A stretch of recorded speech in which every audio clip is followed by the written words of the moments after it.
Ya, selamat siang teman-teman. Kali ini saya akan menjelaskan mengenai materi Informasi System Security and Risk Management. Untuk materi ini, metode kuantitatif yaitu metode analisis risiko yang menggunakan tabulasi berdasarkan pilihan deskripsi tinggi atau sedang dan rendah. Nah, di sini saya akan menjelaskan tahapan pada analisis risiko secara kualitatif dalam 10 proses meliputi yang pertama ada identifikasi batasan analitis. Di sini pada tahap ini menetapkan batas-batas yang jelas terkait ruang lingkup analisis. Terus kemudian ada menentukan aset yang akan dinilai. Nah, di sini kemudian mengidentifikasi lingkungan teknis perusahaan dan sumber daya, kemudian memastikan proses penilaian fokus dan terarah. Terus kemudian yang poin terakhir itu kita juga harus memperjelaskan akses yang termasuk dan tidak termasuk dalam penilaian tersebut. Nah, di tahap 2 ada pembentukan tim. Nah, di dalam pembentukan tim itu pada tahap ini yaitu yang pertama itu merekrut anggota tim dengan keahlian dan pengetahuan yang relevan. Terus yang kedua, mencakup perwakilan dari berbagai departemen yang terkait. Terus ketiga, membentuk tim lintas fungsi yang memahami konteks bisnis, teknis, dan kepatuhan. Terus yang terakhir, komposisi tim. Nah, di dalam komposisi tim itu ada berbagai aspek, yaitu yang pertama manajemen, IT, keamanan informasi, operasional, dan legal. Terus pada tahap yang ketiga itu identifikasi ancaman.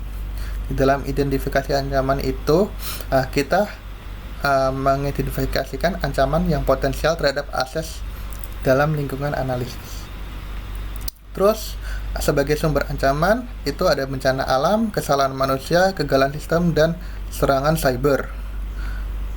Nah, di dalam identifikasi ancaman itu yang poin selanjutnya ada metode identifikasi. Nah, itu berupa brainstorming, wawancara dengan para ahli, peninjauan insiden masa lalu. Nah, kemudian hasil dari identifikasi ancaman itu menggunakan data dari historis, hasil audit laporan, insiden, dan ancaman yang terbaru.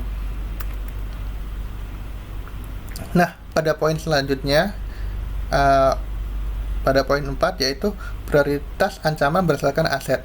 Nah, dalam tahap ini yang pertama itu menentukan ancaman yang paling signifikan berdasarkan dampak terhadap aset. Terus yang kedua, mengidentifikasi aset bernilai tinggi seperti contohnya data SDM atau sumber daya lainnya. Nah, di dalam poin yang ketiga itu mengurutkan ancaman dari prioritas tertinggi hingga terendah. Terus yang terakhir yaitu fokus pada ancaman yang berdampak besar terhadap aset yang prioritas.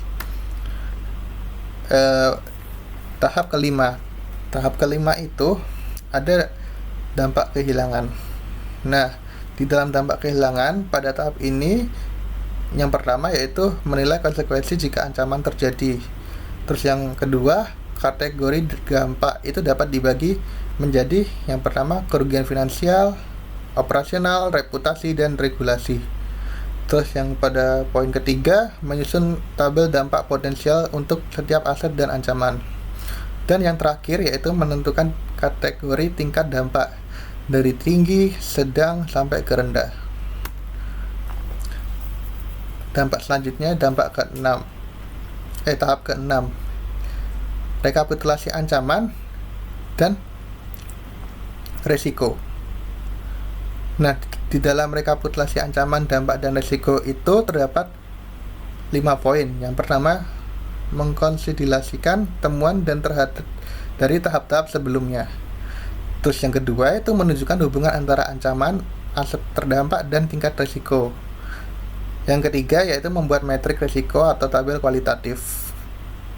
Yang keempat itu memuat jenis ancaman, aset terdampak, deskripsi dampak, estimasi risiko secara keseluruhan. Dan yang terakhir itu membantu manajemen untuk memahami risiko sebelum mengambil keputusan. Terus tahap selanjutnya yaitu tahap ke-7. Di dalam tahap ke-7 ini ada identifikasi, kontrol, dan pengamanan. Di dalam identifikasi, kontrol, dan pengamanan itu pada tahap ini kita dapat mengontrol yang sudah ada atau diperlukan untuk mengurangi risiko. Nah, di dalam identifikasi kontrol itu memiliki 3 jenis kontrol, yaitu preventif untuk mencegah ancaman, detektif untuk mendeteksi ancaman, korektif untuk mengatasi dampak. Nah, kita ambil contoh, yaitu dalam sistem SOP, sistem keamanan teknis, pelatihan, kebijakan internal, pendekatan pertahanan berlapis atau layered defense. Tahap selanjutnya yaitu tahap ke-8, yaitu ada analisis cost benefit. Di dalam analisis cost benefit itu ada 5 tahap, yaitu yang pertama itu mengevaluasi biaya implementasi kontrol sama manfaat pengurangan risiko. Yang kedua, membantu keputusan investasi dalam tindakan pengamanan. Yang ketiga, mempertimbangkan sumber daya yang tersedia dan tingkat risiko. Yang keempat, membandingkan risiko awal dengan risiko sisa. Dan yang terakhir, menilai efektivitas kontrol dan keselarasan biaya dengan nilai aset. Terus pada tahap 9 itu ada level kontrol. Dalam level kontrol itu, pada tahap ini menentukan tingkat kontrol yang sesuai berdasarkan prioritas risiko. Nah, di dalam level kontrol itu memiliki opsi level kontrol, yaitu yang pertama ada accept, itu menerima risiko jika biaya pengamanan tidak sebanding. Yang kedua ada mitigate, yaitu menurunkan risiko melalui kontrol teknis dan kebijakan. Terus yang ketiga ada transfer, yaitu untuk mengalihkan risiko. Nah, dalam case itu ada asuransi, misalnya perjanjian atau pihak ketiga gitu misalnya. Terus yang terakhir ada avoid. Avoid itu untuk menghindari aktivitas berisiko tinggi. Nah, poin yang terakhir itu pemilihan berdasarkan toleransi risiko atau risk appetite setiap organisasi. Dan tahap terakhir yaitu tahap ke-10, yaitu sosialisasi hasil analisis. Nah, di dalam sosialisasi itu kita menyampaikan hasil analisis kepada pihak yang berkepentingan. Nah, di sini melibatkan komunikasi temuan, rekomendasi, dan rencana implementasi, serta memastikan bahwa semua pihak memahami risiko yang ada dan langkah-langkah penanganan yang akan diambil. Nah, tujuannya yaitu yang pertama, untuk menginformasikan tingkat risiko dan pengamanan prioritas. Yang kedua, menanamkan kesadaran risiko di seluruh organisasi.